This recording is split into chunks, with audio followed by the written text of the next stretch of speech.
Et bonjour tout le monde, on se trouve pour la 12e lecture linéaire qui est Une charogne de Charles Baudelaire dans son recueil Les Fleurs du Mal de 1857. C'est la lecture linéaire en marge de l'objet d'étude La poésie du 19e au 21e siècle.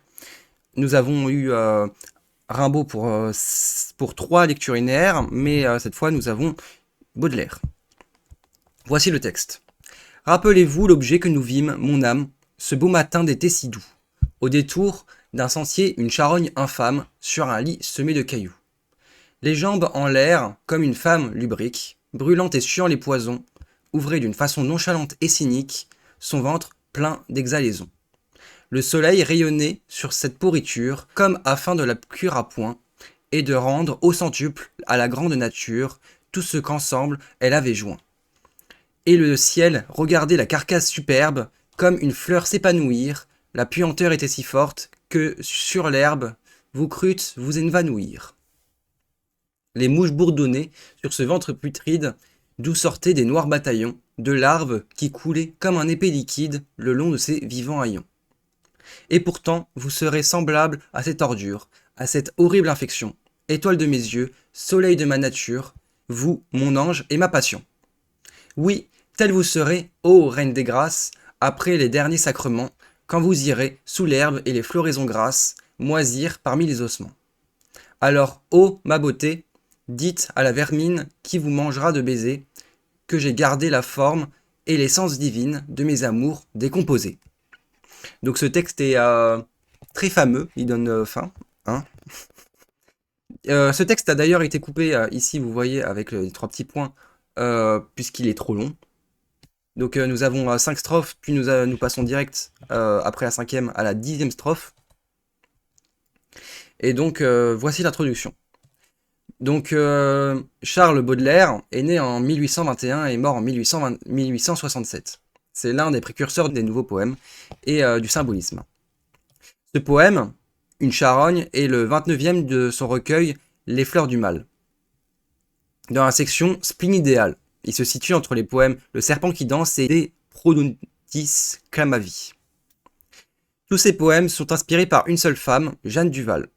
Il est composé de 12 quatrains qui alternent accent alexandrin et octosyllabes. Alexandrin c'est 12 syllabes et octosyllabes c'est 8 syllabes. Et ils sont tous en rime croisée, c'est-à-dire A, B, A, B. Ce poème a pour thème un cadavre en décomposition qui permet au lecteur d'assister à la naissance d'une fleur du mal et de comprendre ainsi l'importance de l'écriture poétique.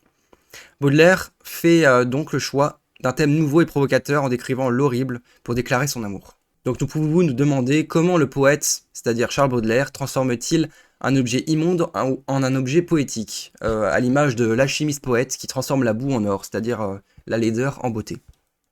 Ce texte se sépare en 2 parties seulement. Donc nous avons les strophes 1 à 5, il s'agit d'une macabre découverte.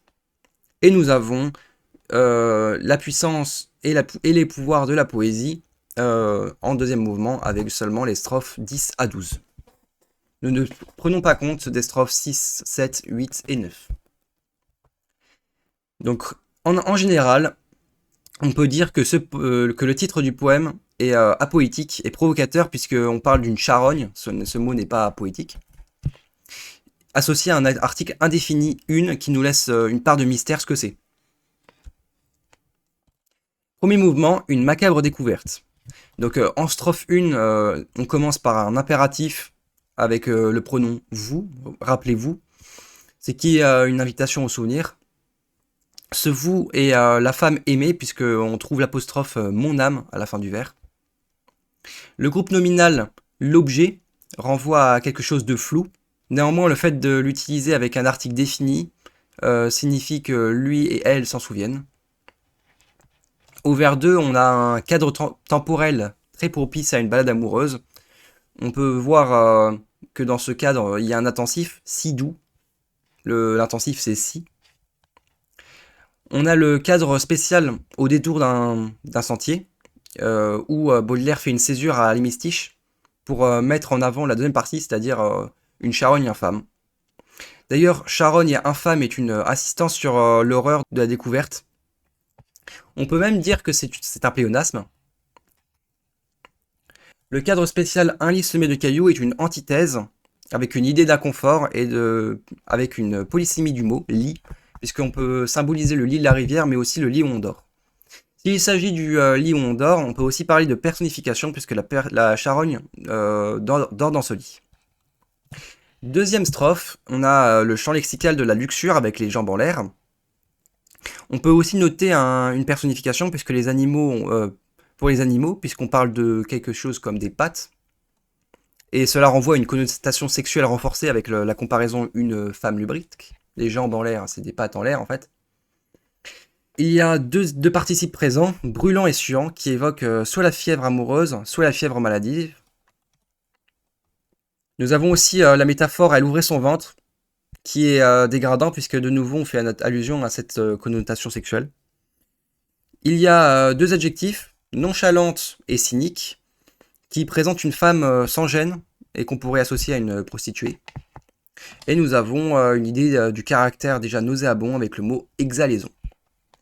En strophe 3, nous pouvons dire qu'il y a une antithèse avec le mot soleil, puisqu'on peut associer le soleil à la beauté et la vie, alors que nous avons le mot pourriture qu'on peut associer à la laideur et à la mort. Nous avons aussi une comparaison culinaire afin de la cuire à point, qui est totalement dégoûtante, puisqu'elle suggère qu'on puisse manger cette charogne. L'hyperbole au centuple montre que la nature est capable de tout retenir. Nature, c'est aussi une allégorie majestueuse, puisqu'on utilise une majuscule. On dit qu'elle est grande en plus. Et on l'associe à un verbe d'action qui montre que la nature est unificatrice. Elle va rassembler ce cadavre en décomposition. En strophe 4, nous pouvons parler de l'oxymore, la carcasse suprême, puisque carcasse et suprême sont un peu en opposition. On associe la beauté avec la laideur, et on renforce de nouveau avec la comparaison comme une fleur s'épanouir. Le verbe s'épanouit est en antithèse paronomique avec s'évanouir, puisque on montre la beauté et la laideur qui s'alimentent l'un l'autre, puisque quand l'un s'éteint, l'autre s'éveille. C'est-à-dire que quand on n'a plus de beauté, on a de la laideur. Dans cette comparaison, nous avons d'ailleurs un rime interne avec épanouir et évanouir, qui sont justement les deux que j'ai parlé juste avant. En strophe 5, nous avons le champ lexical de la pourriture en jaune, qui est au complet. Nous avons mouche, putride, noir, larve, épais et liquide. Baudelaire utilise des mots forts pour qu'on ait un aspect très visuel, et pour que le lecteur ait une forme visible de la décomposition. Mais là où Baudelaire est fort, c'est qu'à côté de cela, il met également le champ lexical de la vie, en vers, bourdonné, sonné et vivant. Cela montre que la mort donne naissance à la vie. Et ce cycle est accentué par l'imparfait itératif, c'est-à-dire l'imparfait d'habitude, qui est en rouge. Le rouge sur du vert, ça fait du brun, hein, pour info, qui montre quelque chose de normal. Donc Baudelaire prend le prétexte d'une balade amoureuse pour évoquer une macabre découverte et choquer les lecteurs par ses images trop crues et provocantes. En deuxième partie, nous pouvons parler du pouvoir de la poésie. Donc celle-là, elle contient que 3 strophes. Donc strophe 10, nous avons direct le tiré baudelairien, qui marque une rupture avec ce qu'il se passait avant. Depuis qu'il est renforcé avec l'adverbe d'opposition pourtant, ce qui veut dire qu'il cesse de raconter et qu'il entame un dialogue avec sa bien-aimée. Donc ce dialogue commence par une comparaison avec un verbe au futur qui marque une incertitude dans les paroles. Donc cette comparaison est en total décalage avec les mots d'amour habituels, puisqu'on la compare d'abord à une ordure, puis à une infection. Nous avons d'ailleurs le pléonasme horrible infection, puisqu'une infection est déjà horrible. Nous avons ensuite les 4 expressions qui suivent, qui est un changement de registre complet. Nous avons un clin d'œil assez ironique au poème de la Pléiade, et notamment à Ronsard, qui a écrit à l'époque Ode à Cassandre, dans laquelle il utilise exactement les mêmes mots. Il parodie cet élan lyrique et avec une ponctuation assez expressive, qui nous montre son ironie. La strophe 11 nous montre que la mort va être certaine, et il répète de nouveau la comparaison telle vous serez, ce qui confirme bien la décomposition future de cette femme avec le futur de certitude. Avec le futur de certitude, on trouve ensuite une apostrophe lyrique « Oh, la graine des grâces ». Dans la mythologie grecque, les grâces sont des déesses de la beauté. Cela insiste sur la beauté actuelle de sa bien-aimée, mais qui ne va pas durer avec 2 euphémismes. Après le dernier sacrement et vous irez sous l'herbe. Et il continue son idée de mort avec les mots ossement et moisir. Nous avons ensuite à la strophe 12 une nouvelle apostrophe lyrique, ô ma beauté, et on a un impératif dites, où il demande à la femme de s'adresser à la vermine. Mais cette vermine est associée à une belle métaphore qui vous mangera de baisers et montre que il associe l'amour à la mort.